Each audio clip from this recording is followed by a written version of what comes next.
রাজন হত্যাকারী কামরুলকে আটক বিষয়ে সৌদি আরবের জেদ্দায় বাংলাদেশের এক বেসরকারি টেলিভিশনের প্রতিনিধির অপসাংবাদিকতার তীব্র নিন্দা জানিয়েছে জেদ্দার বাংলাদেশি কমিউনিটি। জেদ্দার একটি হোটেলে বৃহস্পতিবার সন্ধ্যায় সংবাদ সম্মেলনে এই প্রতিবাদ জানান কমিউনিটি নেতারা।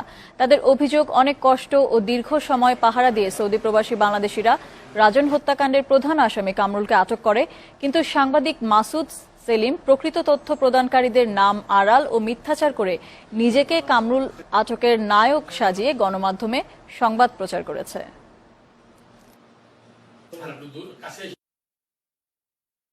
রাজন হত্যার মূল আসামিকে ধরার জন্য আমাদের ছোট ভাই জাকির, মুর্শেদ, রাশেদ যে প্রাণান্তর চেষ্টা করেছে। সের পর থেকে প্রায় জোহর নামাজ পর্যন্ত ওকে আমরা দুইজনেই করলাম, এই পাহারা দিয়ে রাখলাম।